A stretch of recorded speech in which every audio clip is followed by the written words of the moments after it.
Everybody is making headlines about this whole Nineveh thing with the solar eclipse or the lunar eclipse or whatever eclipse it is, or the blood moons or whatever that thing is. People are tying this whole Nineveh thing with the eclipse or whatever into Bible prophecy, which I get it. Solar eclipse, lunar eclipse, blood moons. Yes, there are connotations of this. It is linked to Bible prophecy. But is this the next big thing that we're looking for before the end comes? I say no. Yes, there is a line, if you guys look it up, that line where the eclipse is supposed to be visible, the line there, there's a bunch of Ninevehs.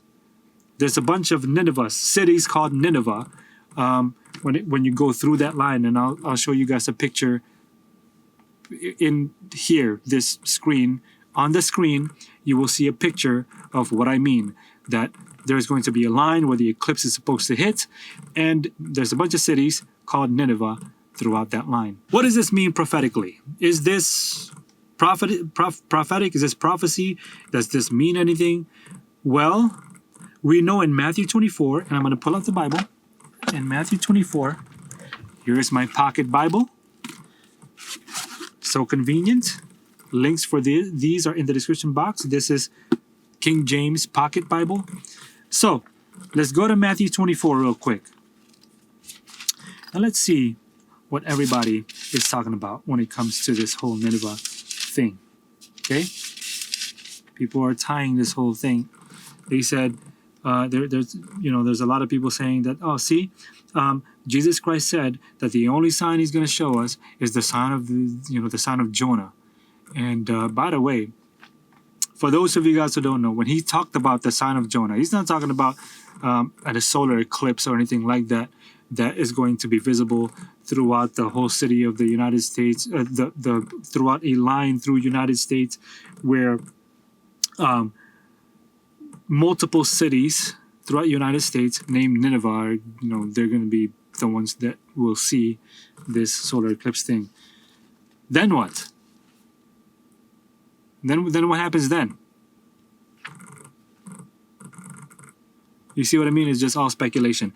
But when Jesus Christ said, the only sign that I will give you is the sign of Jonah, and then he talks about how he's going to be in the belly of in the heart of the earth for 3 days and 3 nights.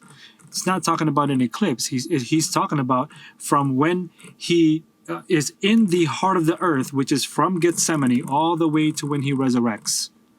That's the sign.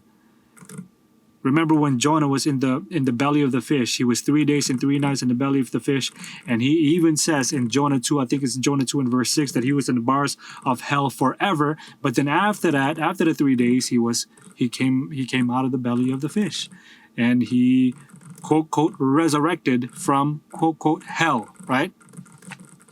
Hell being the center of the earth. Not talking about the hell that is in the center of the earth, that's molten fiery furnace or whatever. That's not the hell that the Bible is talking about. The hell is actually the place of the dead, which is just plainly the grave. Okay? Jonah thought that he was going to die, so he was going to be in the grave for 3 days and 3 nights. That's what he thought. But he was not in the grave for 3 days and 3 nights. Okay? Jesus Christ was not in the grave for 3 days and 3 nights. For 3 days and 3 nights, starting from Gethsemane all the way to when he resurrected. That's what he was talking about. Okay? Because we know that he was in the tomb on a Friday. Controversial. Anyways.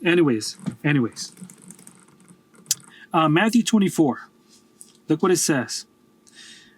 And I believe it's in verse 29. Okay? Starting from verse 29, and there's a lot of people that claim this blood moon, all these things. Watch this. Immediately after the tribulation of those days shall the sun be darkened, the moon shall not give her light, and the stars shall fall from heaven, and the powers of heaven shall be shaken. So Matthew 24, starting from verse 29, is connected to Revelation. I believe it's in Revelation 6. And I beheld, this is verse 12, and I beheld when he had opened the sixth seal, and lo, there was great earthquake, and the sun became black as sackcloth of hair, and the moon became blood.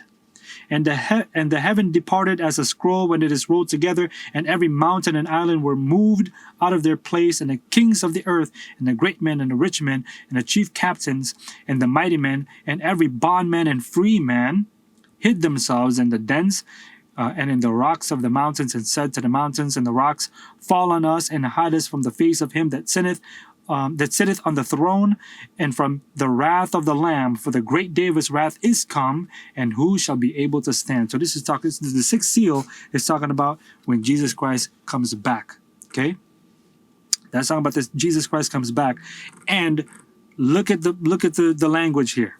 Similar language to Matthew 24 and verse 29.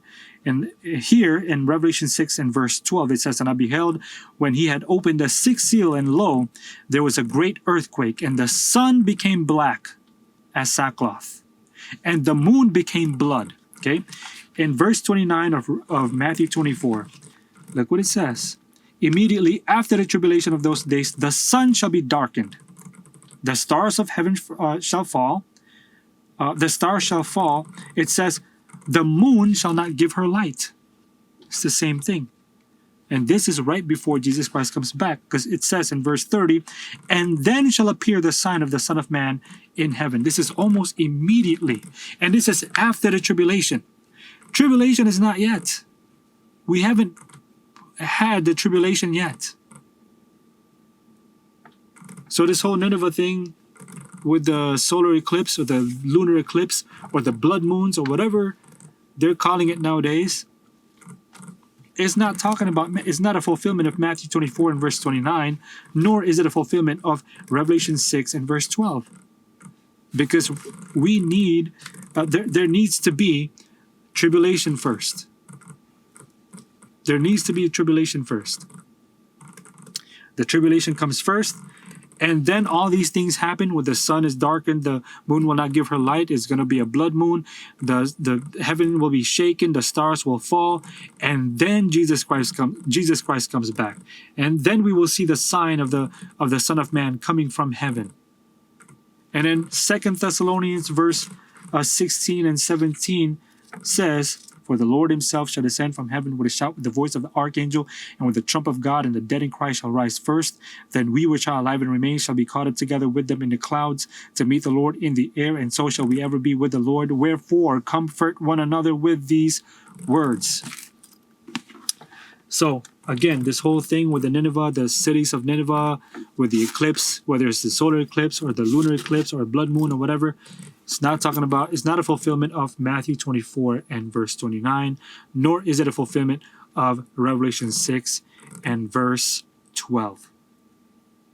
That will be fulfilled after tribulation. Okay?